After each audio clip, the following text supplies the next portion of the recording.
Hello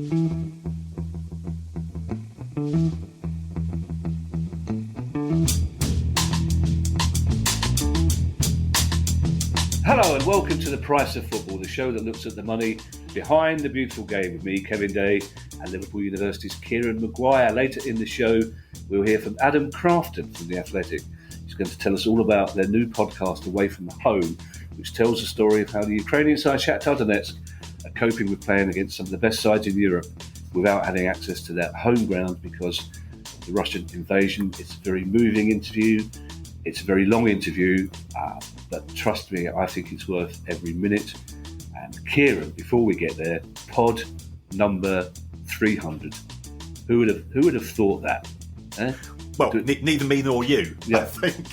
I mean, such was that when we first met, I didn't bother telling you that I was a Brighton fan. I was so convinced it would have collapsed on its arse within 3 or 4 episodes. It just wasn't worth you taking the mickey out of me by knowing who I supported. So, yes, and thanks to the listeners, because we only do it because you listen. So we owe it to you, as well as the lunatics involved in football. Yeah, mainly we owe it to the lunatics involved in Yes. We're here because of the wrong-uns, Kieran. We probably should take them out for a drink. Thank the wrong-uns for our continued success. And I like to think that between us, Kieran, we've sort of started maybe a little bit of a rapprochement between the fans of both our respective football clubs. I say I like to think that. I regret to think that may have happened, to be perfectly honest. And also, I know we're not allowed to talk about football, Kieran, but back when we first started, neither of us were doing particularly well in the Premier League. And now look at the high-flying to 7th and 10th, whatever it is. Exactly. Yes. Unprecedented times, Kieran. Long may it continue. Long may it continue. Well, I would raise a glass to that, Kieran. You don't drink, and it's 10 to 11 in the morning. So I can't do that for another 10 minutes. It's Newsday, Kieran. We have some big news stories to get through before we get to that really wonderful interview from Adam. And first of all, a story about the Reds that's come completely out of the blue. Yes, indeed. This was effectively a press release which came from Fenway Sports Group, FSG, who are the owners of Liverpool. That came out at around about 1 o'clock, I think it was, on Monday. I was on a train heading from London to Liverpool at the time, and all of a sudden my phone went berserk. So what they've said is the club's not necessarily for sale, but if anybody's interested, come and have a chat. So they're not trying to explicitly sell it. And what happens, is my understanding, is that every few months there's a meeting at FSG and they look at the progress of the club and they have a discussion in terms of how much interest there is in Liverpool. And as we all know, there's tire kickers, there's lunatics, there's Lawrence Bassini, there's a lot of people around, and there's a lot of football clubs. I like the progression of that. It's tire kickers, lunatics, Lawrence Bassini, and that means that as far as Liverpool's owners are concerned, they feel that there is interest. And perhaps it's time for them to sell. And looking at FSG, they're not interested in football. Okay, John Henry, who is effectively the head of Fenway Sports Group, he's made his money through knowledge of interest rates, exchange rates, commodities trading. To him, Liverpool's just another commodity. They bought it for around about £300 million, was it 12 years ago? They'll be able to sell it, I reckon, for 12 times that amount. So they make a nice financial return. And a bit like in comedy, the secret of investing is to get your timing right. And I think they bought when Liverpool was a distressed asset. I think if they are going to sell, to a certain extent, they are selling at peak Liverpool, in the sense that the club has done extremely well using their Moneyball approach, but Some of their ideas where they thought that the club would increase its value, such as Project Big Picture, which would have increased their power and money domestically, and the Super League, which would have done exactly the same from a European perspective, those are off the menu at present, at least. So where is the future growth going to come from? So why not sell now? We've got Newcastle, who are, I think, genuine contenders for Champions League places. Well, Yep. 6 into 4 doesn't go particularly well. 7 into 4 is more of a struggle. They've seen Manchester United get it wrong and start to accumulate large losses. Get it wrong in terms of off the pitch decisions, in terms of recruitment. So whilst there's a huge amount of interest, the pound is weak against the dollar, so an American investor could buy Liverpool for $400 million less than if they tried 12 months ago. Then it's a good time to sell. Two things off the back of that, Kieran.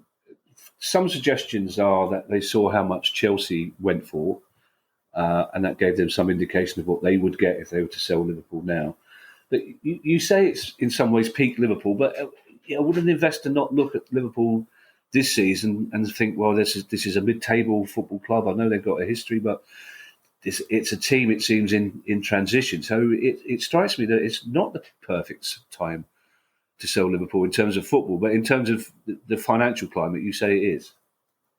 I think there is so much interest in football. FSG will be aware that there were 200 interested parties as far as Chelsea were concerned. And Chelsea was a distressed, 200. Wow. Chelsea was a distressed asset. Right. Chelsea had a lot of baggage going with them, and yet there was so much interest. And I know we've mentioned it in passing on a couple of occasions. You cannot underestimate the Ted Lasso factor in terms of turning American investors into people who are intrigued by football and who believe that if you compare it to the NFL, that the Premier League is watched in far more countries than the NFL, and yet it generates less money from the TV deals. So there must be some gap that can be made. Now, what they don't realise is that if you take the average NFL match, it's probably going to be on the television for 3.5 hours, of which there's only 11 minutes of actual play. So it's a perfect product for advertisements. Football is different. You've got your 2 40-minute halves. So, but even so, I think the owners will think, well, hold on, why can't we have adverts during the match? In the sense that you'll have banner ads running at the top and the bottom of your TV screen, and they can start to generate more money from that. So there is an appetite for it. FSG probably feel we've made an absolute fortune out of this. Let's get out and hand over the problems, which I think you were saying. Liverpool are not having the best of seasons. They're still very competitive. They're still a very good side, of course. They're not having the best of seasons by the standards that they've set for the last 3 or 4 years. It could be expensive to address some of those problems. Why not put that cost into somebody else's in trade rather than ours? Liverpool, Kieran, is a city that you know very well. It's a city that you love. You know Liverpool fans very well. And there's a couple of shots across the bows of Liverpool owners on Monday evening and yesterday from Anfield rap and spirit of Shankly, basically saying to the club that if you do what Newcastle did, if you're looking to sell to a Middle East nation state, there will be a lot more resistance from Liverpool fans than there perhaps was from Newcastle fans, which is an interesting one when it comes to finding a buyer for the club, isn't it? Yes, I think you're absolutely right, Kevin, there. Liverpool is a republic within a country. It is a very independent-minded city, and that's why I love I don't live there anymore, but I work there, and the fact that I'm prepared to commute is because of the affection. People take the mickey out of me, but it's not done with any malice, and it's a great place for a night out as well, as anybody who's ever been there will testify.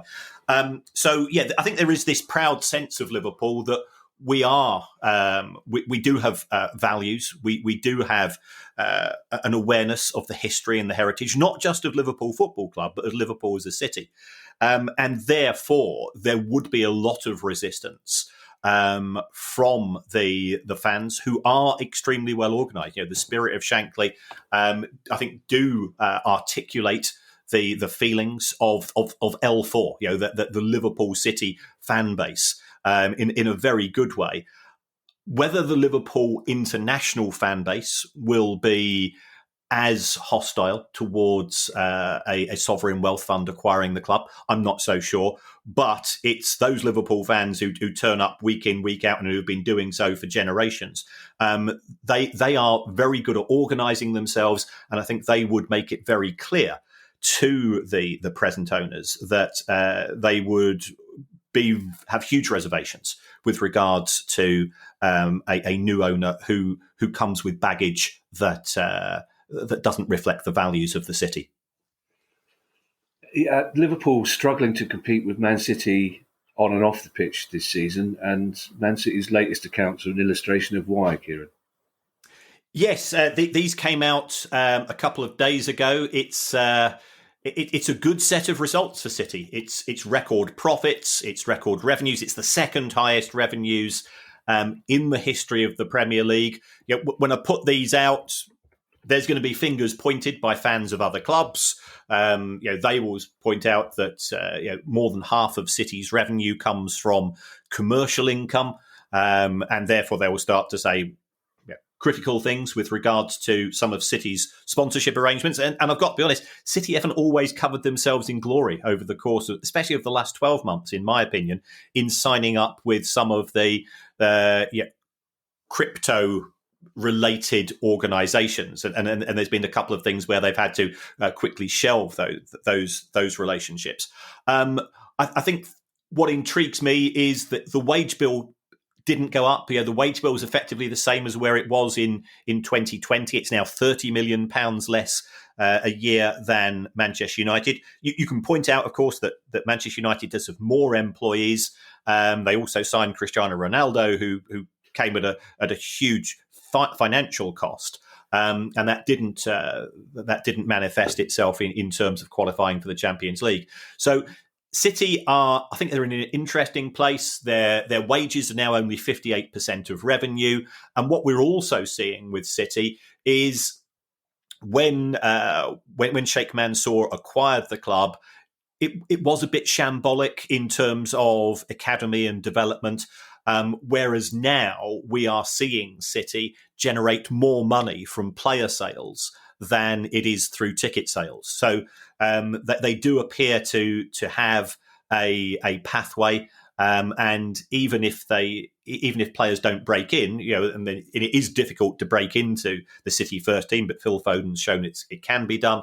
They are now starting to sell players in a similar way to what we've seen perhaps over the last 5 to 6 years in respect of Chelsea. The academy players look really good. I think 4 of them went to Southampton over the course of the summer, who'd barely played for City, and yet they managed to get around about 40 million for those. So the City trading model is an interesting one.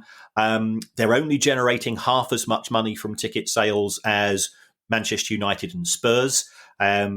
Again, that will be used by the critics to say, well, you're struggling to sell out the ground. I think it's actually more a representation of City's fan base. It still is very local. That they don't have the same international stroke tourist appeal that some of the other clubs have, but these results are pretty solid. Kieran, you are old enough to remember Roy Castle of blessed memory and Record Breakers, and City broke a record, didn't they, with their latest accounts? Yes, and that record is that they now have the first squad in the history of English football that has cost more than £1 billion. Wow. Yeah, they signed Jack Grealish. They wouldn't say that they're spending huge sums apart from Grealish. What they have tended to do is to do a lot of spending in that £40 to £50 million area. and those players have stayed at the club for a number of years and have continued to deliver.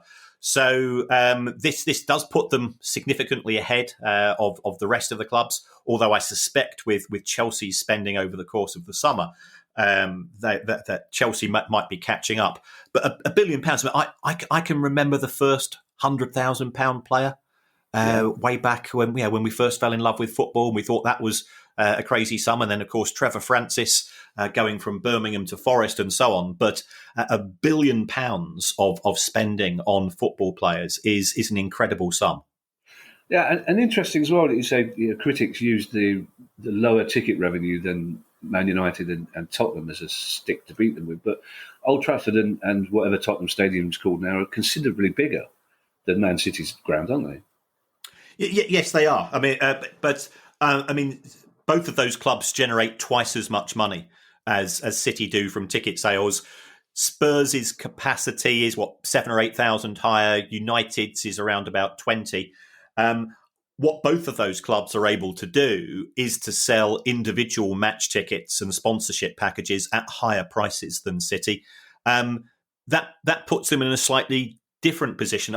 I don't understand the criticism. If City are selling tickets at cheaper prices, surely as a football fan, you'd welcome that. But such is the tribal nature of football that it's used as a means of pointing fingers. And that's the world we live in today.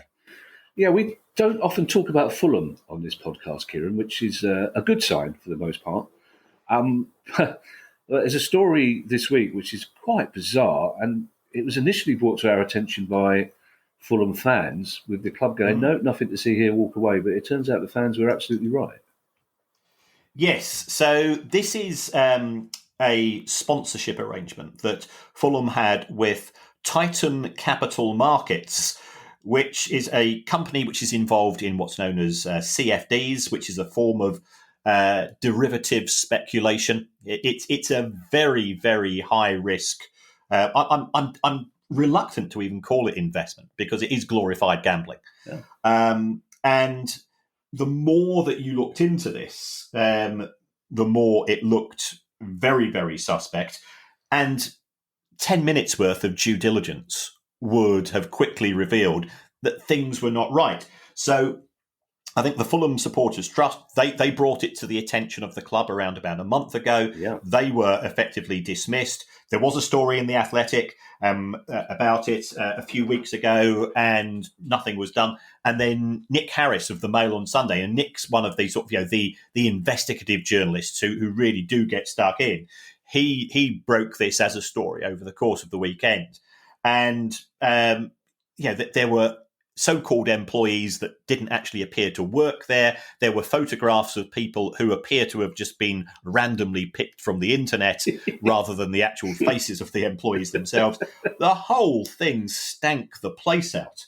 And then you've got to look at the company itself, because it looks like Titan are being investigated by Australian authorities to license-related, i.e. they are selling products which perhaps they shouldn't be selling. All in all, unfortunately, it's a story that we've run in so many similar times over the course of the last 12 months. Yeah. Somebody offers you a check, you say thanks very much, I'm not going to bother doing due diligence, bank the check, and then we will use the club's badge to legitimise and normalise the behaviour of the commercial partner. It's almost laughable, Kieran, to an extent. I mean, this idea that they just took pictures off the internet of club employees, so suspicions first raised when it looked like Kermit the Frog was their catering manager. But they're called Titan. It's like, if you're going to make a company up, that's the sort of name I'd go for. Call it Titan. But there's a serious aspect here, Kieran, and because we saw on social media, and we saw when Fulham fans got in touch with us, they're seriously angry about this. And football clubs have got to learn, blinded by the check or not, as you say, football fans, at the very least, are suspicious of crypto, of socios, of fan tokens, non-fungible, fungible, whatever. Football fans don't like them. Clubs need to start to bear that in mind, because week after week, we hear a story of a club in the Premier League, in the Championship, discovering that the deal they thought was going to make them a fortune wasn't what they thought it was. And they're at risk of alienating their fans. They're getting scammed like the Simpsons monorail guy. Basically, is exactly how it seems. And again, we go to Italy for this week's dose of reality regarding a crypto company and Inter Milan. Yes. So Inter, they've confirmed that they are replacing crypto company Digital Bits as their main shirt sponsor. That's a strange thing to do in October/November, isn't it? Very. And then you look a little bit further, and they say, "Oh, by the way, yes, we signed this multi-year deal, which was worth €100 million. So when they announce it, all big deal, all big numbers, and people get excited." And the trouble is, if you announce the deal, it helps if your crypto partner actually bothers to pay you. And this is quite critical in the world of sponsorship. Yeah. But they haven't. So they owe Digital Bits owe Inter Milan €17 million, and Inter have said enough's enough. We've got no idea when this is going to take place, if ever. So they've ditched them. Where they go for the rest of the season, we don't know. And I've got to mention, just in passing here, hats off to Derby County, who haven't had a shirt sponsor for this season because of the one of the legacy issues following the administration. So what they've agreed to do is to effectively donate the sponsorship space to NSPCC for the rest of this season, in order to highlight that particular extremely good cause. So fair play to them for that, just to show that we are completely even-handed and independent in our analysis here. Yes, when you put out the contents list for this pod, if you mention Derby, can you put a little smiley face next to it, just to relax, anxious Derby? This is probably, I was out quite late last night. I was at a rap party for a TV show, so this is probably an indication of why. But when you said, just like to mention just in passing here, I assumed you were talking about another of your cricket mates. He's never mentioned just in passing before, but it's just, because I can imagine you and just in passing having the night out on the quinoa and the non-alcoholic sherry. I'm not sure if this is good news, Kieran, or bad news for Coventry fans, that Mike Ashley is I was going to say hovering, but sharks don't hover, do they? They circle. So Mike Ashley is circling, shall we say? Yes. Now, this is in respect of not necessarily Coventry City Football Club itself at present, although it could be a precursor to a potential bid. But he is, by all accounts, interested in the CBS Arena, or the RICO, as we refer to it, which went into administration. The company involved, which is called Arena Coventry Limited, it went into administration, and this was connected to what we've seen in respect of Wasp Rugby. They are effectively the original owner of the stadium. There was a genuine risk a couple of weeks ago that instead of going into administration, they would have gone into liquidation. Yeah. And if that had been the case, all contracts would have been null and voided, all employees would have lost their jobs, and Coventry City would have found themselves homeless. So it does look that we're in a slightly better position before. Now, the administrators of Arena Coventry, they are duty obliged to find the highest bidder for the stadium. Mike Ashley's name has been linked. Whether that would then result in him buying the club, the current owners, Sisu, they have attempted to buy the stadium themselves. Historically, it looks as if that ship may have sailed, but you never say never in terms of business. I mean, Mike Ashley, as we know, he's not popular in Newcastle for his period of ownership, but Newcastle have moved on. He's not popular in Glasgow with half of the city because Sports Direct ended up having a dispute with Rangers Football Club, and in Rangers accounts, which came out earlier, this week. I think that cost the club around about £6 million to settle. So he is quite litigious. He knows it. He knows the value of a pound. Does Mike Ashley? He would not be the worst owner in the world. He would get the club's finances into a fairly straight and narrow operation. But he's not the best owner in the world as well. You've only got to look at the lack of spending of infrastructure at Newcastle to evidence that. But he's better than no owner. Yeah, quite litigious, you say. I think legally I'm all right with referring to him as a shark, aren't I? Sharks are a magnificent beast, very effective at what they do. What would be in it, just purely from a financial business point of view, Kieran, what would be in it just to own the stadium and not the club? Well, he'd effectively be the landlord. The arena, it is used. It is multi-purpose activity. So you've got lots of hospitality events taking place there, as well as we've had Wasps and Coventry City playing sport there. So I think that he would be looking to monetize the stadium as much as he can, and Coventry would therefore just have to be a tenant. I think they have an existing rental agreement. They presumably would be able to utilize that if he tried to put up the rent. That's where he's looking at. He was interested in Derby County. There was no doubt about that, and that for whatever reason didn't proceed. He seems to like the kudos of owning a football club, which many high net worth individuals get a kick from. Yeah, and obviously better a Mike Ashley owned football club than no football club at all, but which is not a potential problem for Coventry at the moment. But obviously, with all the uncertainty about the stadium, it is. So this is not necessarily bad news for Coventry, is it?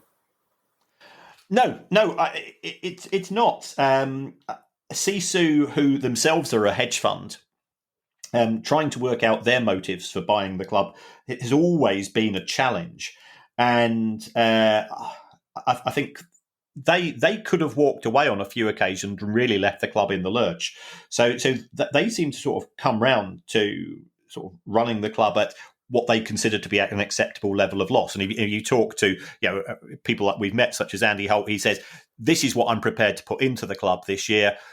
We're not going to go a penny above that. And the club cuts its cloth accordingly. That does appear to have been the same approach taken by Coventry. I think Sisu felt that they could monetize the player trading market to perhaps to a little bit more of a successful way than they've actually done. But I can't really see what's in it for them to be long-term owners going forwards. Yeah, 3 more stories before that interview, Kieran, that brilliant interview. 2 of which I think I'm going to read out, and I think the correct response is just to go, oh dear, really?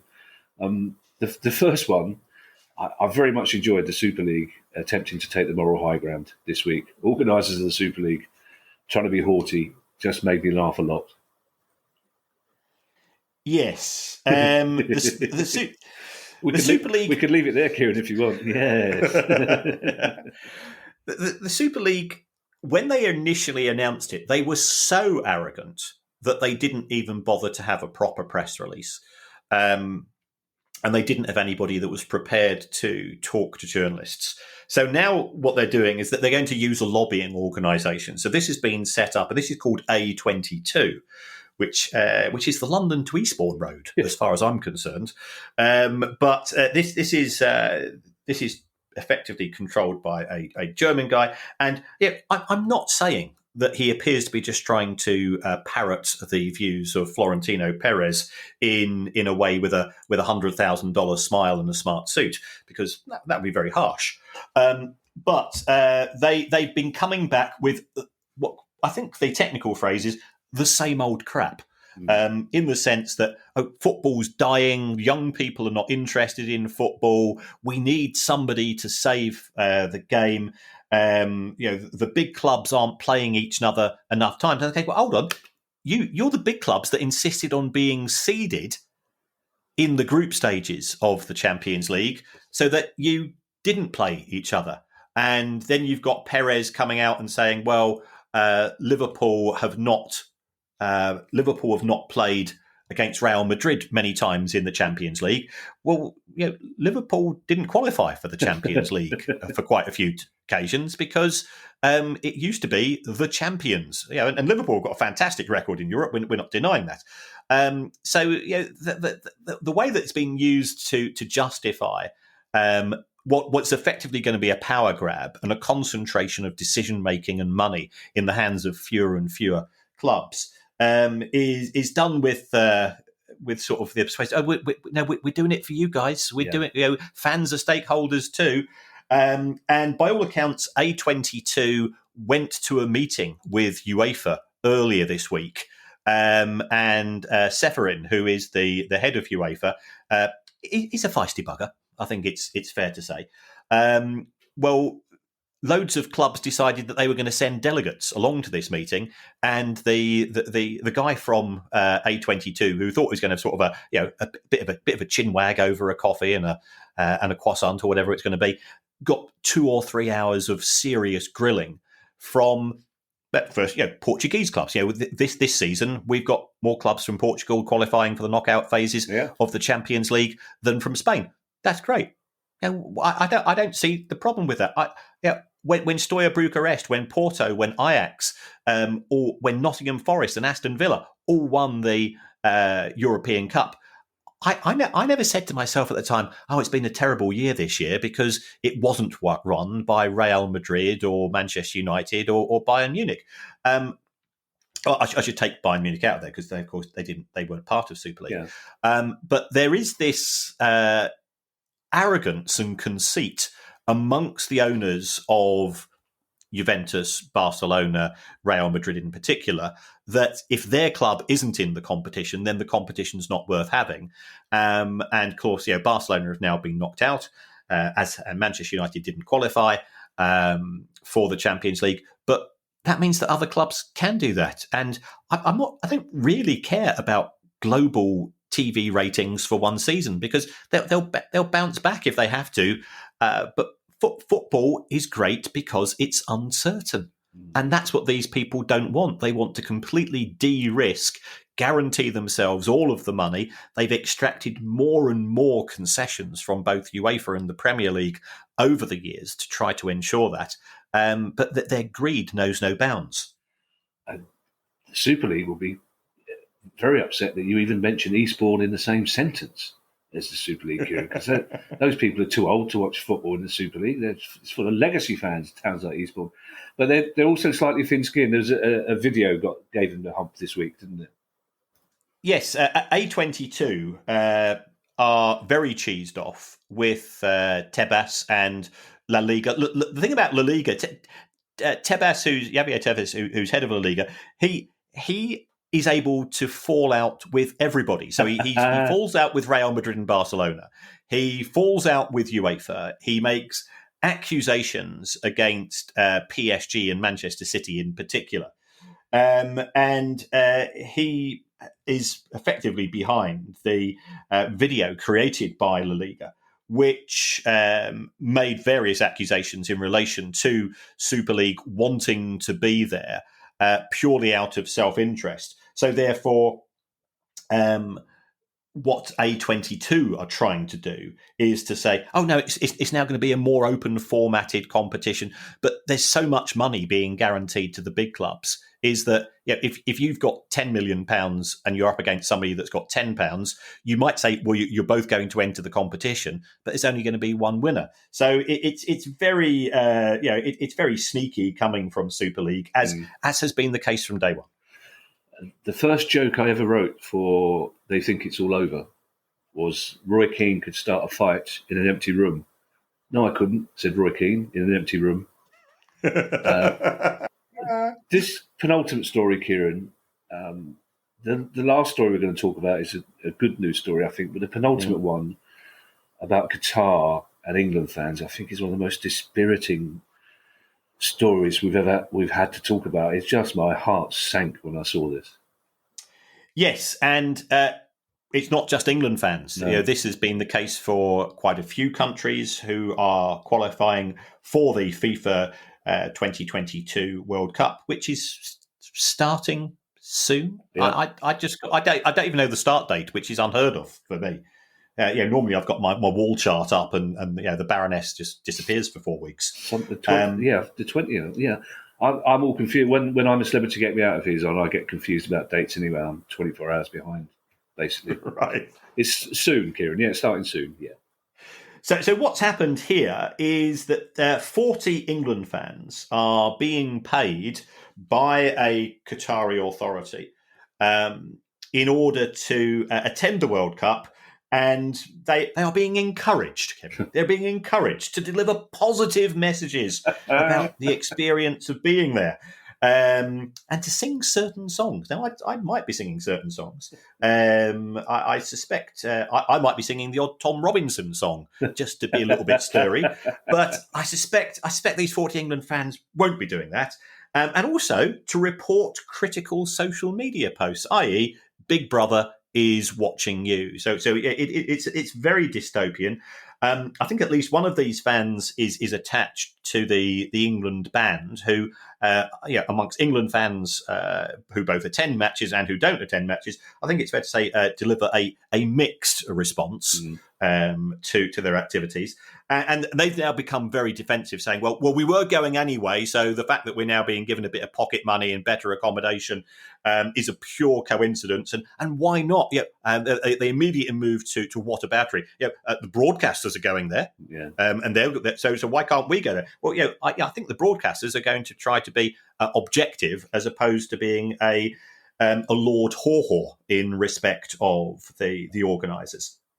So, is it disappointing? Yes. I mean, it could be a fantastic tournament. I don't want to prejudge, and I'll for the sake of transparency, I've been to Qatar and I've spoken to people. I've given talks about football and finance there. So, could that accusation be made of me? Well, I've not. All I would say, I've not come back and said Qatar is the greatest place in the world and its human rights record is good and so on. But I don't think it looks good for those fans. If the other England fans are there having a great time, I'm sure they'll report back accordingly. And as somebody that's been to a couple of World Cups where there were horror stories beforehand, and I in particular had a fantastic time in South Africa. Just let people speak for themselves. They don't need to be encouraged. I've did a couple of gigs in Doha. And along with the other comics who were with me, we all refused to go if we had to sign, as requested, an agreement not to talk about Middle Eastern politics or their attitude to homosexuality. And all of us did routines about Qatar's attitude to homosexuality, liberalism, etc. And the guy from the Qatari government who was shadowing us went, yes, everyone ignores it. Which is why I'm very disappointed to learn that they've managed to find 40 England fans who wouldn't take the piss. For younger viewers, Tom Robinson was a brilliant singer who I was a big fan of. He's sang an anthem called Glad to Be Gay. Lord Haw, just Google him, propaganda, Germany forward, etc. How did we get to 300 episodes, Kieran? We're dropping references to Lord Haw, Tom Robinson in the same show, which is so down with the kids. I was reluctant to even do the monorail guy from The Simpsons. I thought, that's a bit old, that reference. And then we talked about Lord Haw. We saw, Kieran, an on-pitch protest this week from footballers against the effects of gambling harm, which is probably, I wouldn't say long overdue, but it was encouraging to see. Yes, this is mainly at non-league level. We did have the FA Cup taking place last weekend. So it was, there was a lot of clubs involved, and did this by wearing yellow laces. And it's just to highlight. We've had people from the Big Step on the show. We both gamble as well, but we're also fully aware that we know people within friends and family groups for whom gambling has been a horrendous experience, and there's not enough being done to reduce the amount of damage which is being done by the industry. we refuse to take gambling adverts on the show, and it's not because we're virtue signaling. It's just that you've got to have some form of moral compass with regards to the impact of advertising and marketing of gambling products to the general population. And when it comes to football, the marketing spend by the big by the big gambling companies is absolutely incredible. We've seen the impact that a ban on smoking adverts has had upon that particular practice, and I think there's scope for doing the same with regards to sport as well, and a much broader issue in terms of the marketing of the industry, because it only ever shows you the good bits. You'll get the occasional, Ray Winston will come in, and remember, gamble responsibly. Well, if you're already up to your ears in despair and misery, that's not going to change people's behaviour. See, that's the thing. You say we both gamble, and I always make this distinction, but it's a false one, because I always say, well, I don't gamble. I'll put a tenner on a horse at Cheltenham, on a Saturday or whatever. But that is gambling. It's I say I have a bet, but it's just the different end of the spectrum, because all the people that are, as you say, taking their own lives or in despair because of gambling debt started off by having a tenner on a race at Cheltenham, basically. So it's an issue that needs to be dealt with. And talking of issues that need to be dealt with, we know, Kieran, that football fans will moan a lot about, Palace fans were moaning about the price of beer at West Ham on Sunday. We'll moan about queues to get into the ground. We'll moan about defeats to local rivals. We don't know how lucky we are, Kieran, because in Ukraine they're trying to carry on as normal with their football in almost impossible circumstances. And Adam Crafton from The Athletic has done a wonderful podcast about that. And we caught up with him to chat about his experience out there and about football out there. I'm aware that you've already listened to us for 40 minutes, and this is a long interview. If you want to go and make a cup of tea and come back to it, because it's worth it. This interview is worth it. Again, of all the interviews we've ever done, Kieran, this is one I wish we didn't have to do.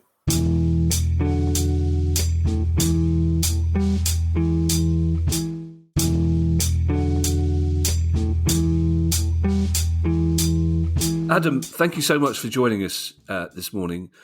I have to say right at the top, I normally enjoy researching questions for our guests. I look forward to doing it. I have to say, I found it difficult this time.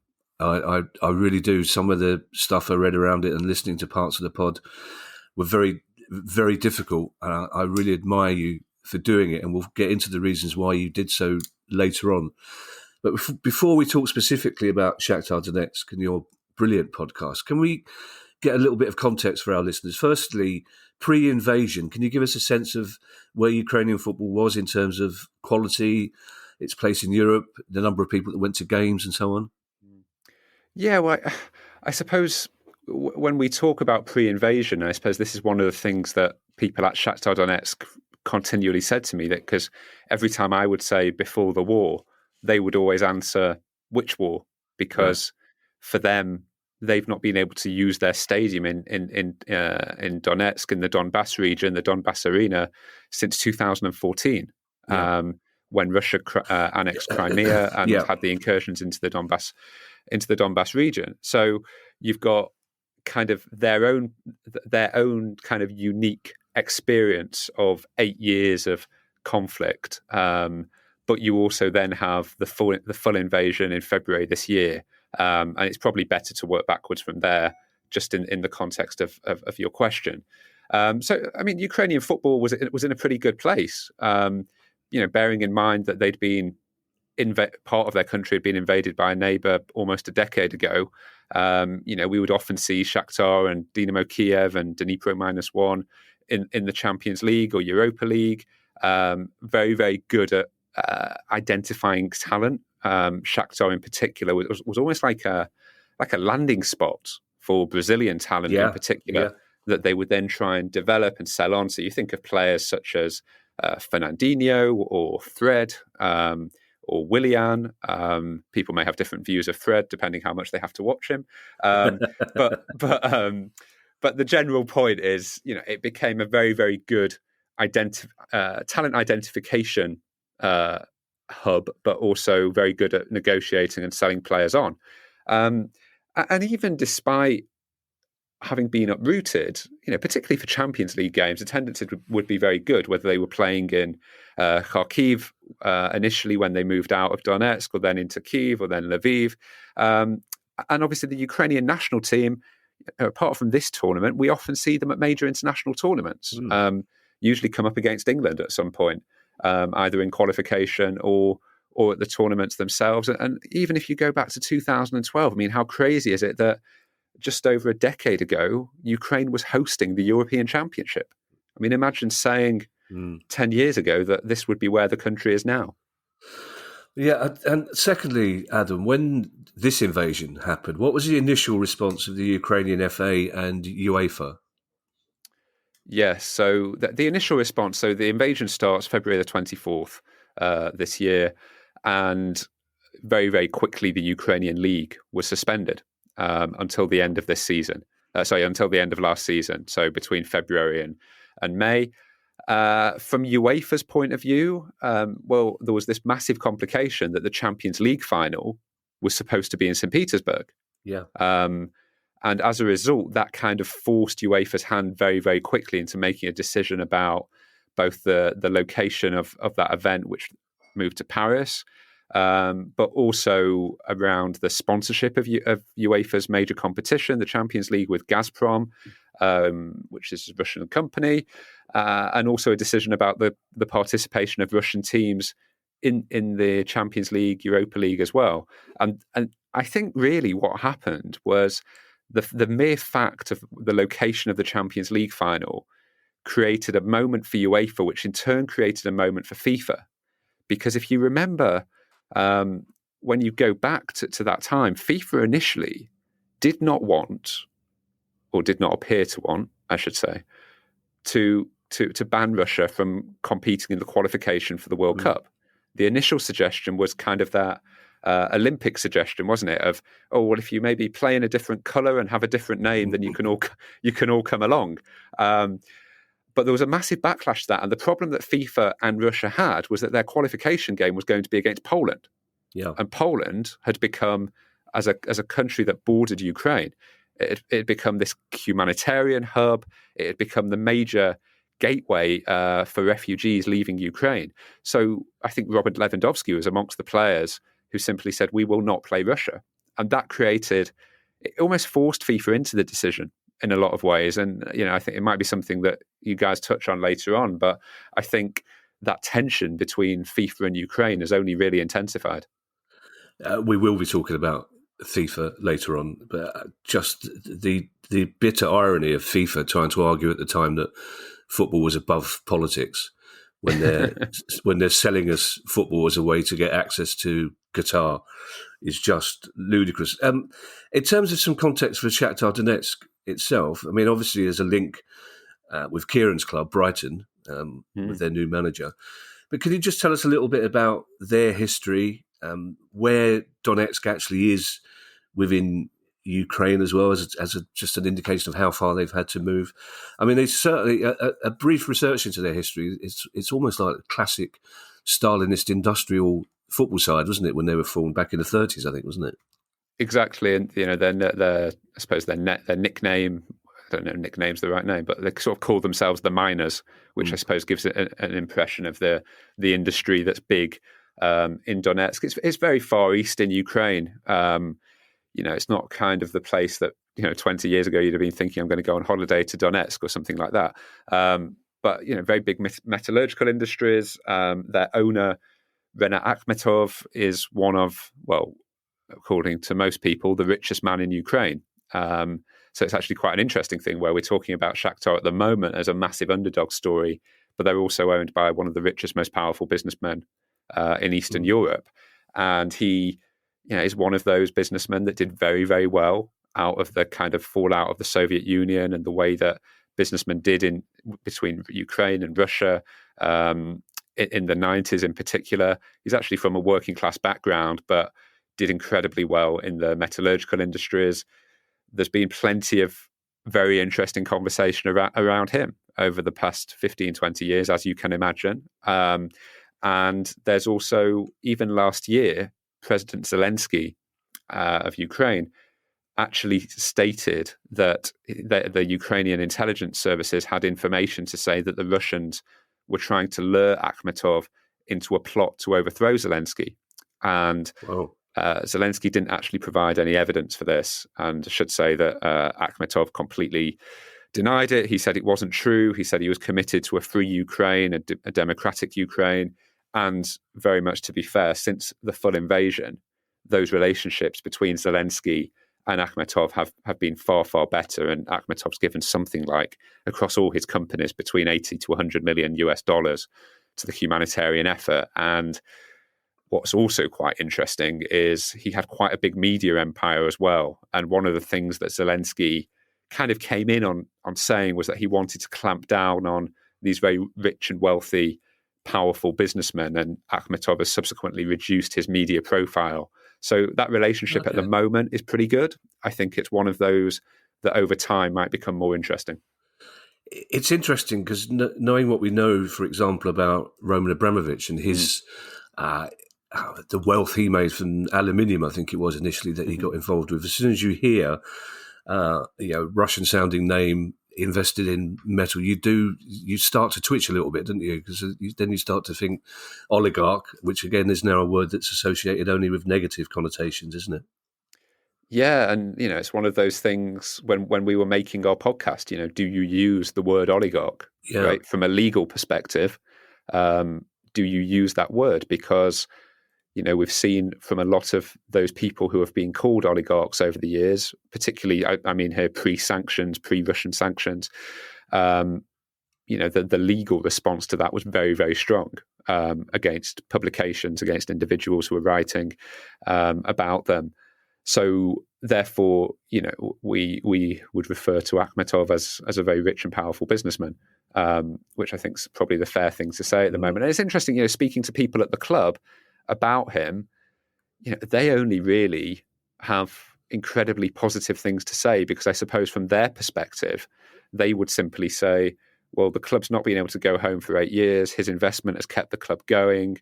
It was actually Dario Srna, the club's director of football and the former Croatia international defender.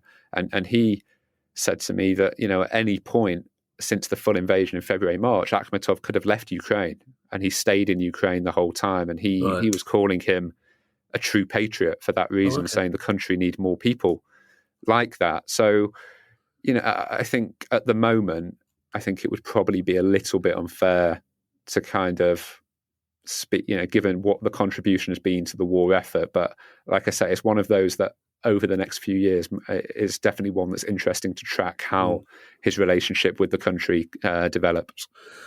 The domestic season in Ukraine restarted in August, Adam. What was the thinking behind that decision? And was there any resistance to it, bearing in mind that it's not that long since a Shakhtar game was delayed for about an hour because of air raid warnings?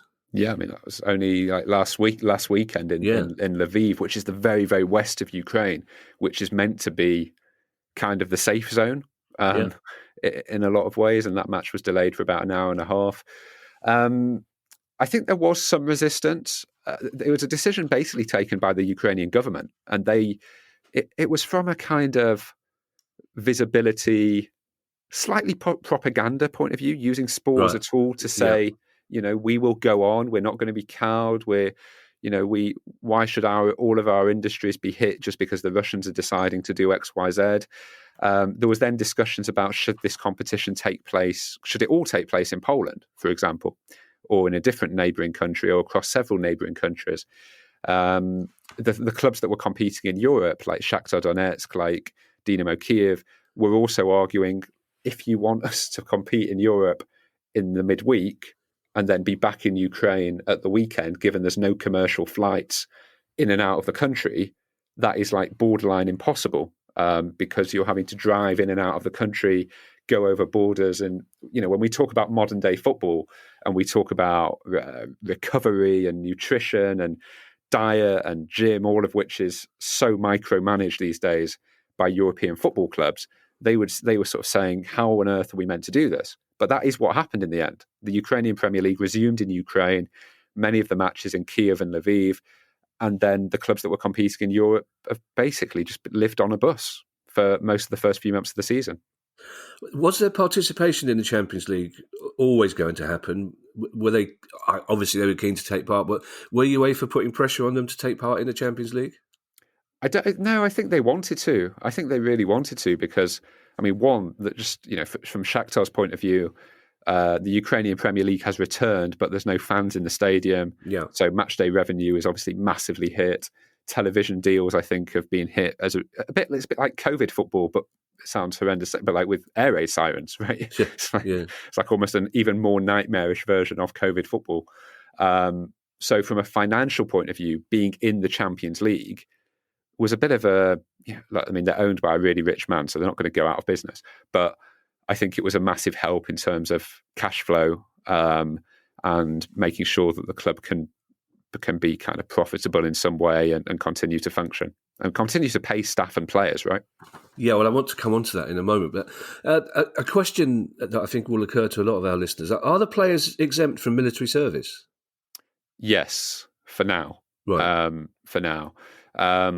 So actually, what happened at the start of this year, following the full invasion, a couple of the players were part of the territorial defence, which is almost so they would wear military uniform, but it was very much more about kind of volunteering, humanitarian assistance, transferring medical supplies to elderly people, vulnerable people, helping to get food in and out of villages that were occupied and things like that. So some of the players were involved with that. One of them, Viktor Kornienko, 23-year-old defender who had a sort of a 6-month-old baby at the time. He was doing that for sure. But what's happened is even to leave the country, anyone I think aged between 18 and 60, or it might be 21 and 65, needs governmental sign-off, and that they need to get that every single month. So even between September and October and November, there was this 1% chance that at some point the Ukrainian government would just say, sorry, Shakhtar, Dynamo Kiev, actually we've got a shortage of men. You're very in shape, men. We need you for the war effort. But I think they recognised the power, the publicity, the visibility that could be had of Ukrainian clubs, I suppose, going on tour around Europe and showing their best selves and raising awareness of what was going on back home. I want to come on in a moment, Adam, to practical questions, if you like, about the impact of the infrastructure and finances. But one thing that really genuinely affected me, reading about and listening to you talk about, they got the youth team out very quickly, didn't they? Where are they now, and how are they coping? And have they lost family? It's just, there was a time last night when I literally had to stop researching because I kind of thought, this is 2022 on the continent of Europe, and they're smuggling kids out to get them to safety. It just beggared belief, really. Yeah, and I would stress, I'm hoping the sort of the podcast series as a whole, there's some bits which are very, very distressing and difficult because that is what's happened, right? It's what's happened. I'm sorry, Adam, this was research I was doing around the podcast. I wanted to do as much research as possible, and this is stuff I was reading about, and that's what I would urge people to listen to your pod, because it is essentially upbeat and full of optimism for all the harrowing stuff that you talk about. But the youth team thing was the one that really affected me. So every sort of major football club in Europe now has an academy system with teenage boys, in increasing number of cases, teenage girls as well. And Shakhtar had different, I suppose, youth systems across Ukraine. And when the war started, like so many families across Ukraine, many of them needed to escape. These kids needed to escape. But Shakhtar were also very keen, as they tried to function as a football club for the next few years, and very conscious that it might be very, very difficult to recruit foreign talent, that they wanted to be able to continue also developing their own talent.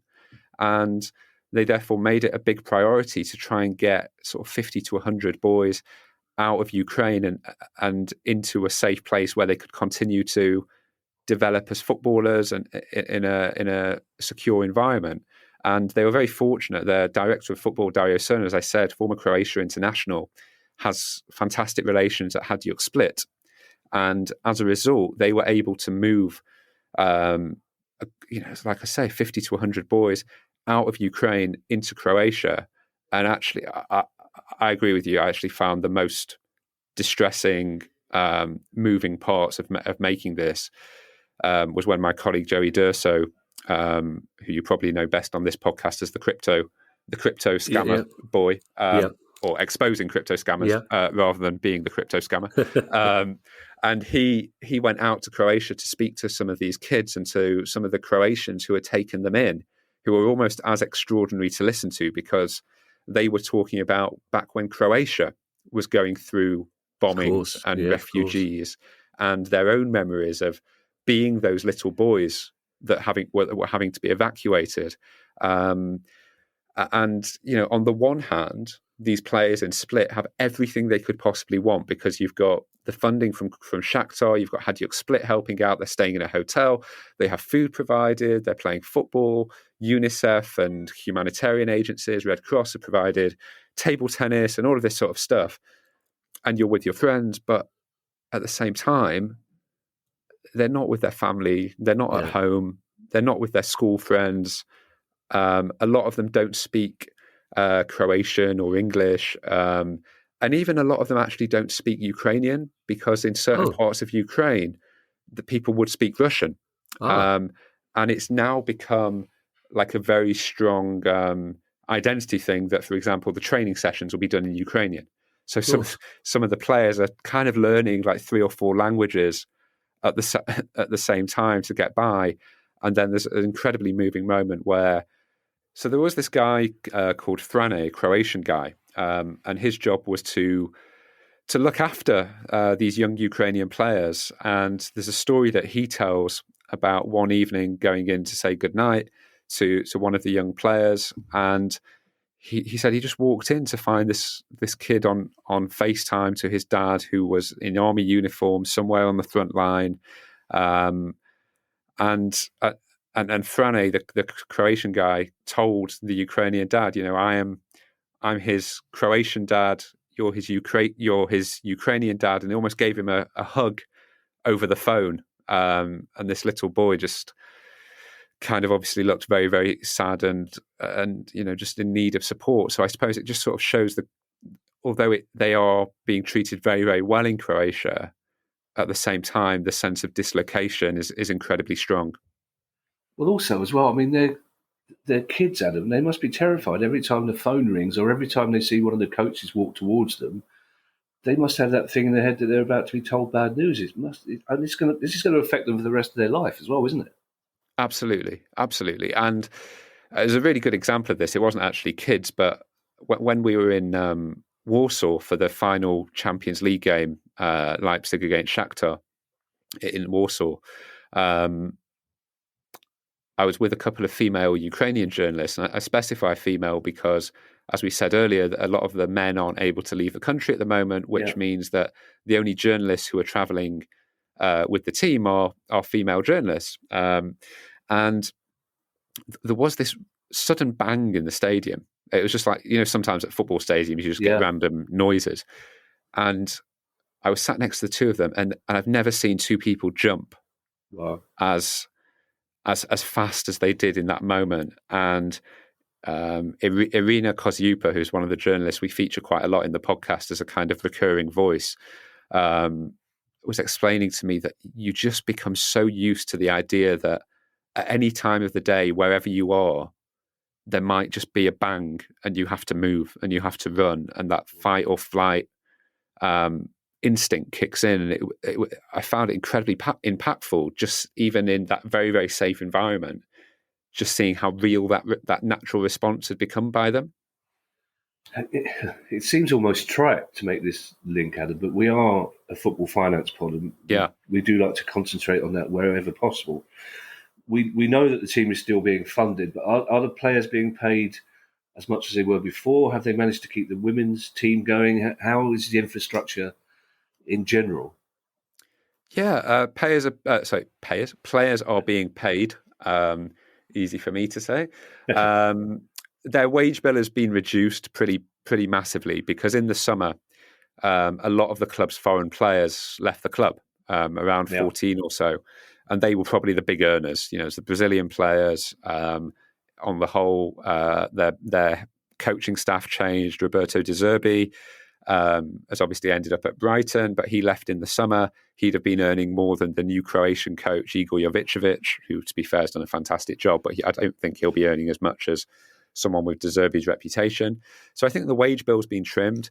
The women's team continues to function. They've been playing games in Kiev and Lviv. They had a game, actually, if you remember in mid-October, the Crimea Bridge, there was the explosion. Yes. And in response to that, there was this huge wave of attacks in Kiev a couple of days later. And that was the first time for 5 or 6 months that that bombs had really landed on Kiev, which had started to feel quite safe and normal again. And even at the end of that week, Shakhtar's women's team played a game in just outside Kiev. That was even at a time where there were blackouts, there was water shortages, electricity shortages. They played that game. It was interrupted by an air raid alarm. So the women's team has kept going. They're very keen to keep that going. There are some women's teams, I think, that have stopped. So, for example, I think there was a team in Kharkiv, which has obviously become one of those places that we kind of know the name of because of the war, really. But they had a really good women's team, and they're actually in the Women's Champions League either last season or the season before, and I just don't think they're playing at the moment or this season. So, there is an impact across the game, and I think there's going to be a massive issue for Ukrainian clubs, both men and women. I think for one season you can kind of do it because it's all a novelty, but it's going to be very, very difficult for even for a club like Shakhtar to keep their best Ukrainian players, right? Like if you're someone like Mikhailo Mudryk, who's been a huge star in this season's Champions League, linked with Arsenal, linked with Man City, there's only so long you can expect him to continue playing in behind closed doors football when he's got the talent that he has, and that he can go and be an ambassador for the country and give visibility to the country outside of Ukraine. And actually that Shakhtar team from this Champions League group stage, when they drew 1-1 with Real Madrid and came within about 10 seconds of beating them, I think 7 of the players on that night were aged 23 or below. 10 of them on the night were Ukrainian. 8 of them were from the Shakhtar youth system. I think they're going to have a real job on their hands keeping hold of these players as they go along. And then it's a question of how do you rebuild that team, because you can't really buy in foreign players because it's very difficult to attract them to a war zone. And you can talk about, okay, we're going to invest in academy infrastructure, but where is that academy infrastructure? Because they can't go home to Donetsk where all their best facilities are.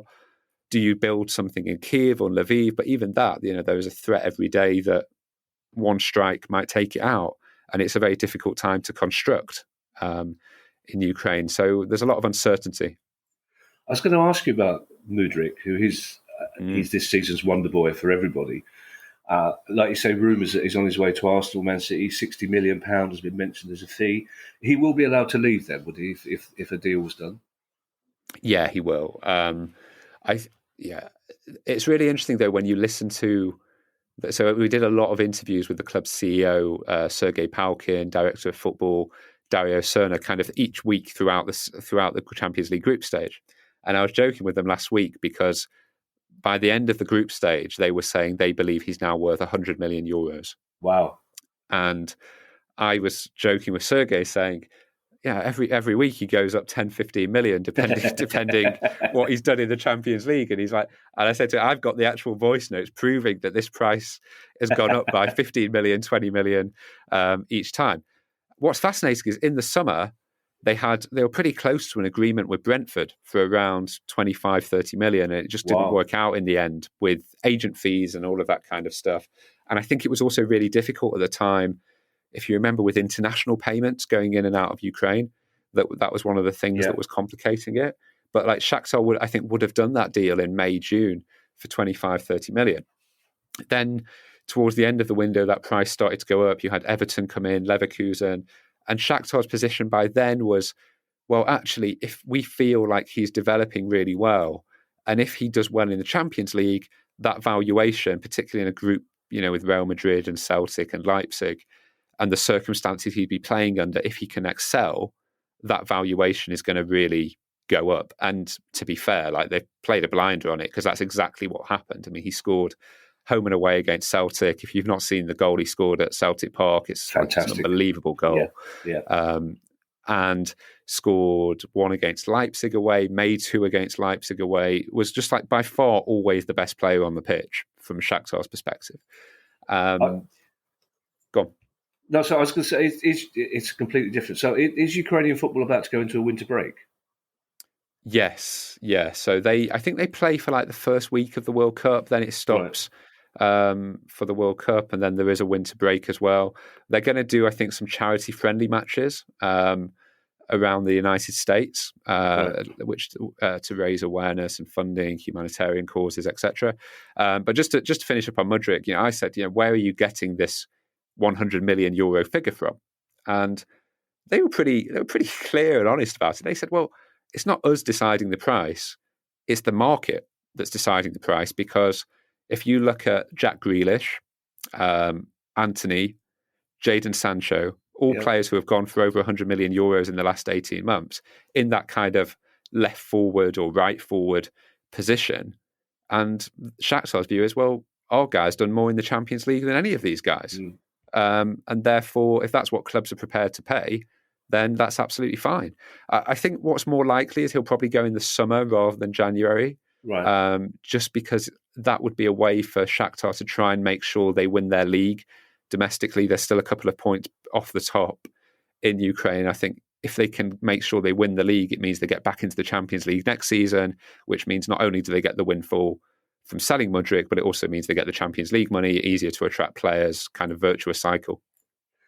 In terms of infrastructure, Adam, as you mentioned, I presume all the games are being played by daylight now, because floodlights are just not an option at the moment, are they? Yes, yeah, you're right. So even like there was a midweek game that I suppose it would have been like Shakhtar's equivalent, Ukrainian football's equivalent of the Carabao Cup a couple of weeks ago, and that actually didn't occur to me at the time why it was being played on a Wednesday or Thursday at 3 p.m. But that absolutely must be the reason. Yeah.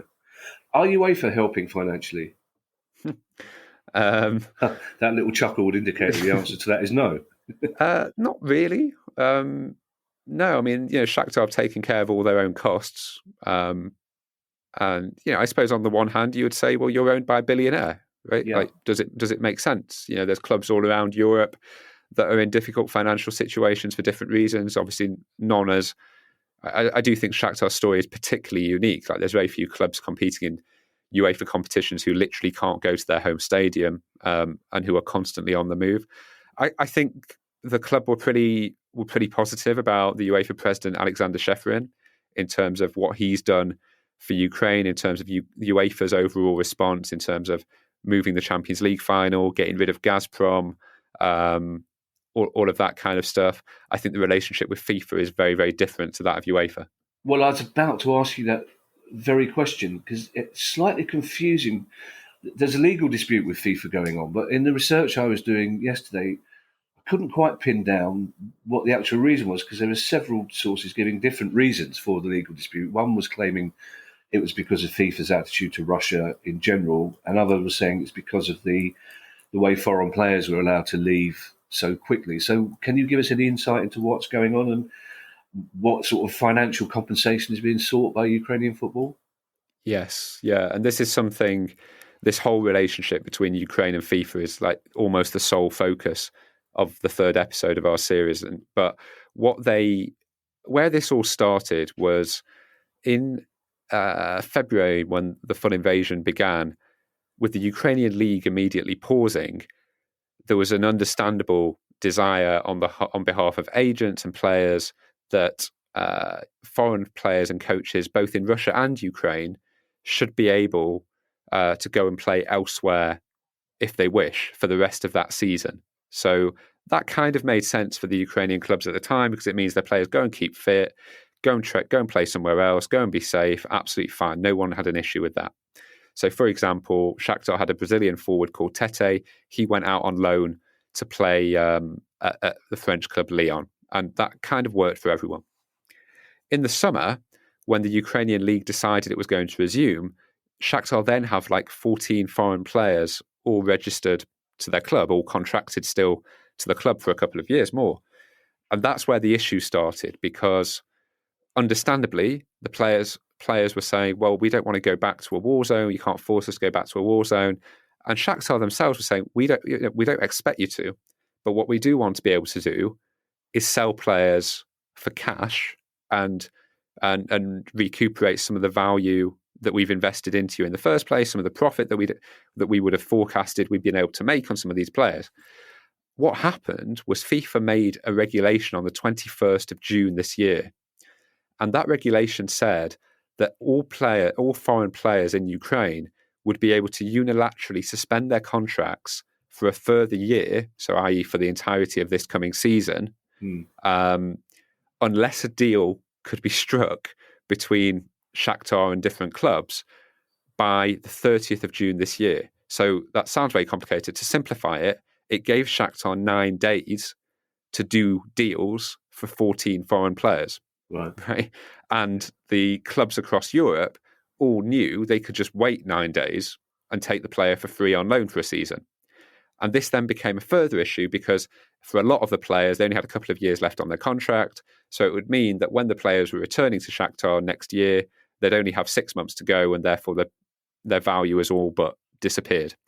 So that was the root of the legal battle. And Shakhtar's submission to the Court of Arbitration for Sport says that they had deals in place for at least 4 players at a value of a total of around 50 million euros that were kind of preliminary agreements that just couldn't be completed in the time frame. So, for example, Shakhtar actually stated that they had an agreement made with Fulham for the Israeli international Manor Solomon for 7.5 million euros.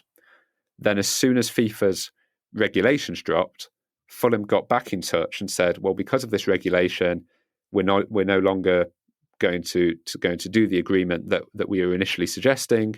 Therefore, we're going to take the player on loan for a season. And Shakhtar's position isn't that Fulham have done anything wrong, because, why would you pay 7.5 million out of the goodness of your heart when you can take a player for free? Their issue was with FIFA, and their issue was basically saying these regulations have unfairly penalised us. And they say they made repeated attempts, to settle out of court, to work with FIFA. And FIFA's position publicly has always been, we've actively consulted with Ukrainian stakeholders throughout all this process before coming up with these regulations. And Shakhtar simply say, this is not true. Yeah. That they consulted with these Ukrainian stakeholders, and then went back to FIFA and said, well, Shakhtar say that's not true, and the Ukrainian FA say that's not true, and FIFA didn't respond to that. So make your own conclusion. Well, Kieran and I have already concluded what we think about FIFA long ago, the week after we started this pod. Let's just say that they're not our favourite people. And also last week, we saw the Ukrainian government and the Ukrainian FA unhappy with FIFA's response to Iran, because a lot of the drones that are being used to attack Ukrainian cities are apparently, we're told, either manufactured in Iran or are being operated by Iranian military personnel. And they want sanctions against Iran from FIFA, which FIFA have no interest in doing, it seems. Yeah, and this is super interesting, because in many ways it's the logical extension of what happened earlier in the year. Because if FIFA has basically decided that a country should be banned, or a member should be banned from competing in their tournaments because it's facing international sanctions, condemnation from the international community, it's bombing its neighbours, then why is Iran actually that different from Russia, right? Just because is it just that it's like the junior aggressor in this situation? That's the argument of the Ukrainian federation. They were kind of triggered into this because in September, Russia, as a football federation, remain a member of FIFA, and Ukrainian Federation say that they shouldn't even be allowed to be a member of FIFA in the current position. But because they're a member of FIFA, it means they can organise official friendly matches under the FIFA badge.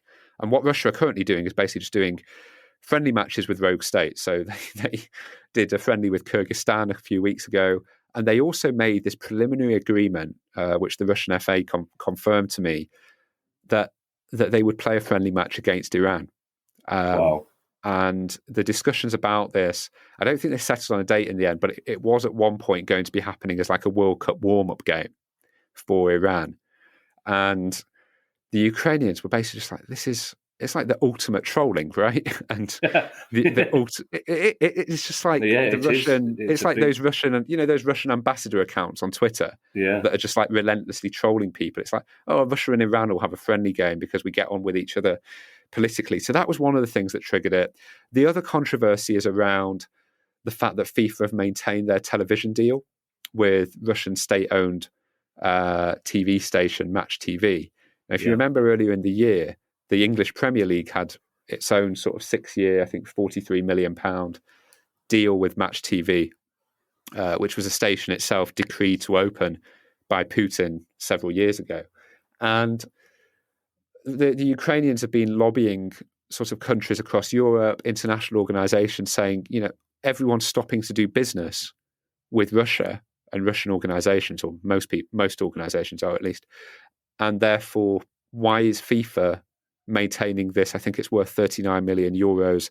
The deal was agreed in 2019 to show this year's World Cup in Qatar. And the Ukrainian position is, look, FIFA have $1.6 billion US dollars in cash reserves alone. Could you not take our side on this issue rather than allowing Russia to continue to have the rights to this World Cup? But I think, ultimately we know that the FIFA president, Gianni Infantino, has at least historically a pretty good relationship with Vladimir Putin. Had the medal that he received at the Kremlin in 2019. The 2018 World Cup was hosted in Russia 4 years after Shakhtar Donetsk were forced out of their home. I think that's one of those things making this series where I was like, we just didn't talk about that, did we, in the UK? Like, we were talking about Skripal, we were talking about Putin's aggression generally, but no one was really talking about, 4 years ago they annexed Crimea, and therefore doesn't it seem a bit crazy that we're letting them host a World Cup 4 years later? It was actually one of the things, talking to some of those female journalists, who told me that, there were newspapers and TV stations in Ukraine in 2018 that just completely boycotted the World Cup in Russia. I had no idea that happened. No. It's the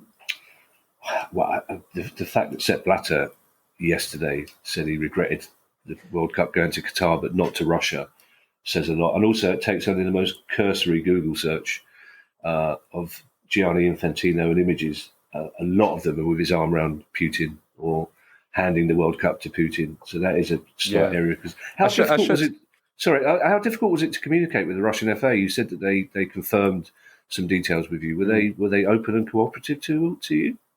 I just sent a WhatsApp and they replied to me. Yeah, I'd love to say it was maybe our security team will kill me for this, but there was it wasn't like sort of secret messaging or anything like that. No, I just sent a message to their press officer and he replied. So it was disappointingly straightforward. It is a bit disappointing. I'm also disappointed that you've got why haven't we got a security team on this pod? I'm going to demand a security team. Adam, I've got so many questions, but I'm conscious that this is already a long interview and I want people to listen to your pod rather than listen to me talking about the pod. But I've got two questions to ask you to finish. And this one should perhaps have been the first question, but I wanted to hear what you had to say about your experience before I asked it. Why did you want to do this pod and why did Shakhtar want you to do it? So we first did a report with some of Shakhtar's players when the full invasion started in February this year.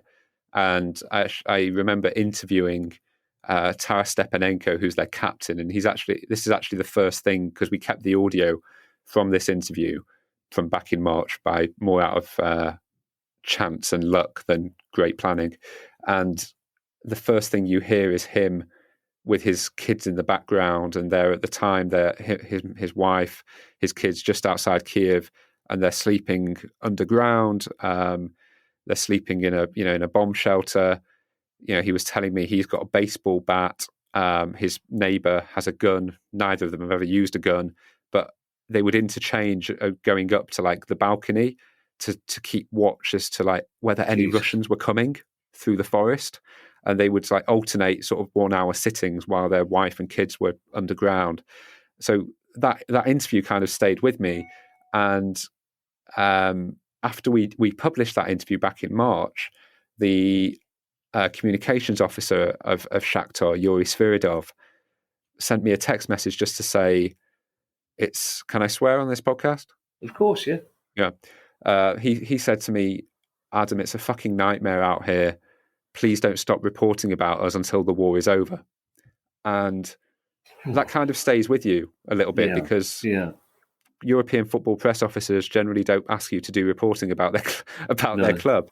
No. And it kind of underlined the desperation, really. And then when we saw they were coming back to the Champions League, we've always at The Athletic wanted to do a kind of fly on the wall podcast series anyway, with a club competing in the European Champions in the UEFA Champions League group stages anyway.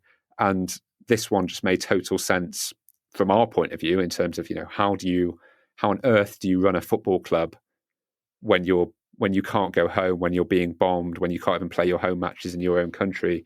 Just from a narrative point of view, that's absolutely fascinating.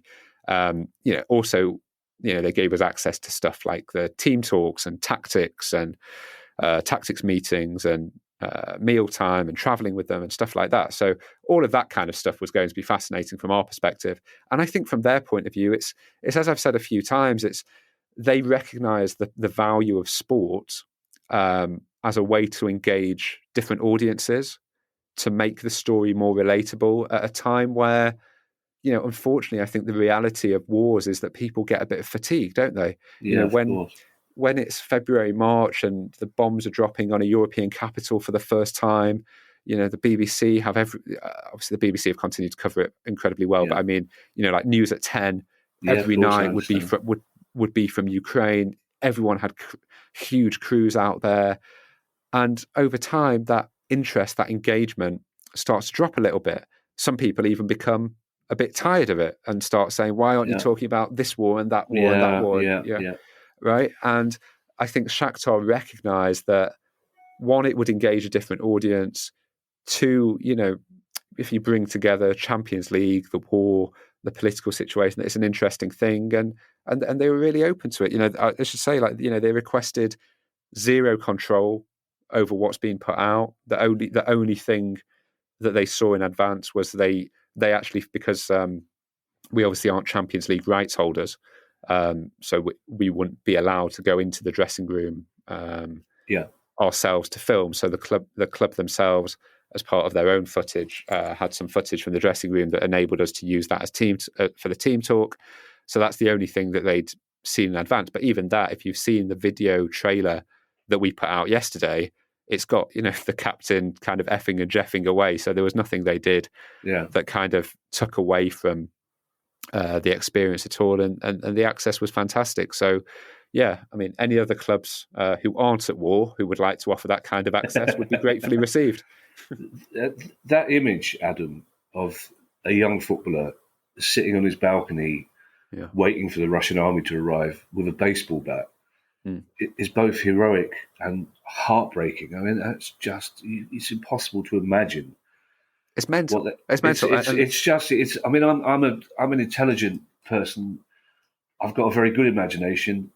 I struggle to get my head around it. It's difficult. This is a football finance pod, Adam. So upbeat and optimistic are not words that we get to use very often. Is it possible to end this interview, on an upbeat note? Is there any mood of optimism at all? Do they know in their heart of hearts that they will return to Donetsk one day, or is it just a weariness now that's settled on them and they think this will never end? No, there was definitely moments of weariness, but I actually, because the title of the podcast series is Away From Home, it dawned on us that the final episode should actually try and answer, can they ever go home? Yeah. And do they want to go home? Because when you've not been there for 10 years, like, it's probably quite traumatic to Fair point, yeah. To try and go home.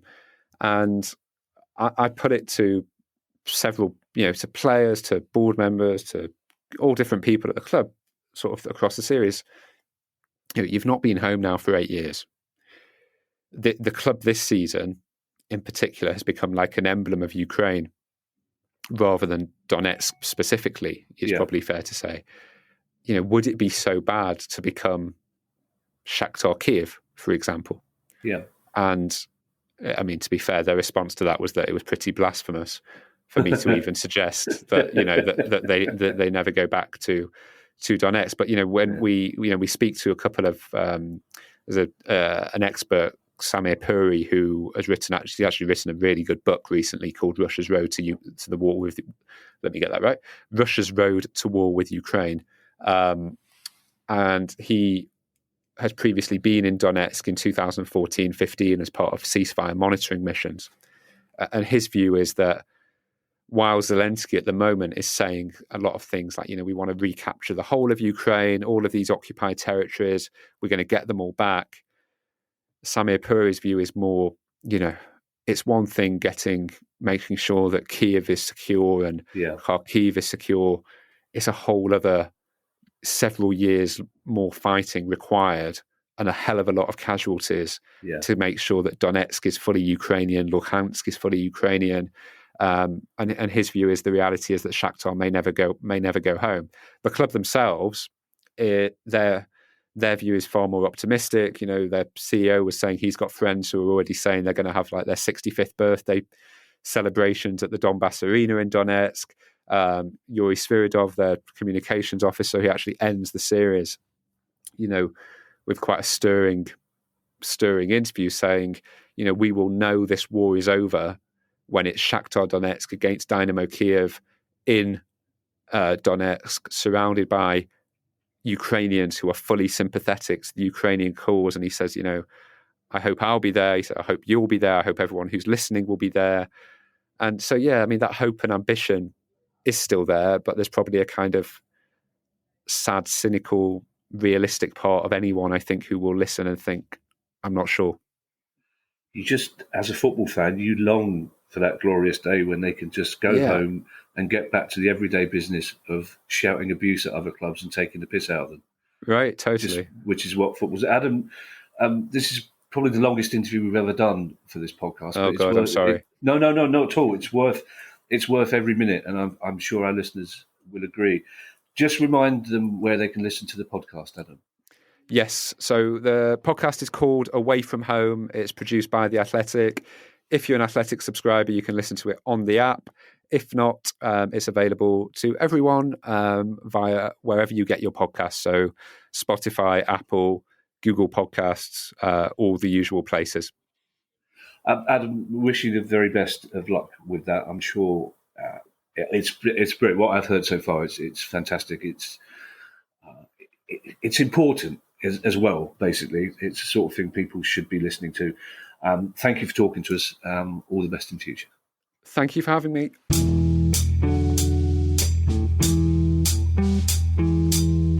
I don't really know where to start, Kieran. Really, we could take as long again to comment on what he told us. But I think the biggest takeaway is that FIFA, yet again, every story you hear in modern football just indicates that FIFA needs replacing, doesn't it? They're just not fit for purpose, really, are they? It seems to me. You're absolutely right. The lack of willingness of Infantino, Gianni Infantino, for those people that aren't aware, a recent resident of Qatar, by the way. Pure coincidence, I'm sure. Pure coincidence. FIFA effectively had to have its arm twisted in relation to many of the issues that we've seen in Ukraine. And I think Adam and his team have put together Okay, I'll be honest. It's not a laugh a minute show. But then it's not a laugh a minute subject. We've got a war taking place, and we try to find levity and frivolity in many of the stories that we cover. But this was when I listened to the reports coming back, you want to have pride in your country and football, and Shakhtar Donetsk are providing that. They're providing a light in the country, which is going through some really hard times. And fair play to Adam, because I think it's an award-winning show that he's put on. It was that good. It's that thorough. It shows what good investigative journalism and caring about something can do. So it's pretty moving stuff. And just on the back of that story, I know I had a bit of a moan a couple of weeks ago about the sale proceeds from Chelsea Football Club. Fair play to one of our listeners. They wrote to their MP and said, what's going on? And the very depressing response was, yes, the government's put the money into a separate bank account, and in due course, we will be distributing the money to humanitarian causes in Ukraine.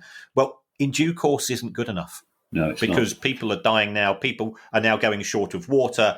Help is needed today, and solicitors, administrators, civil servants, politicians sitting around saying, "Well, none of that money's gone to Roman Abramovich. What a great achievement of ours." That's simply not good enough.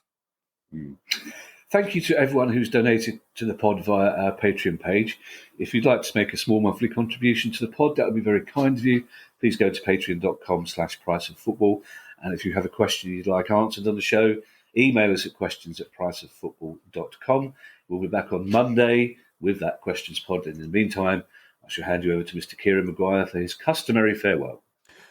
Thanks as always, folks. And we are getting really excited because Kevin's getting excited because it's getting closer to Christmas, and I'm getting so excited because we're recording this on Wednesday morning, and I'm going to the Emirates tonight to see the third round of the League Cup, and that's proper football, isn't it? And then you ask, when the trains will be delayed, and I'm going, why on earth am I doing this? But if you want to support the show, Patreon's one way, and we really appreciate everything that you do for us via that route.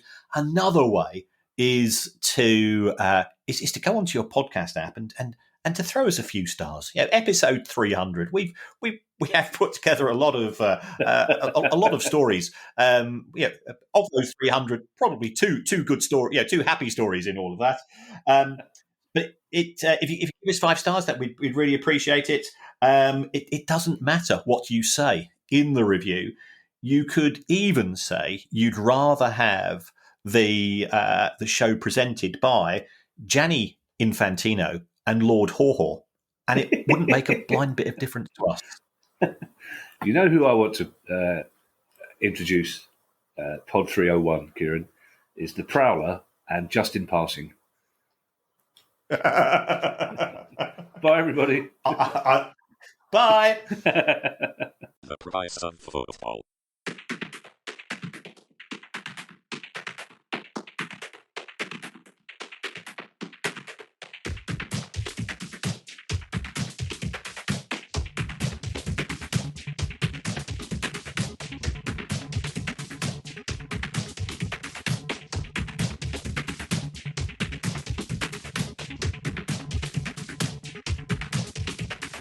The price of football.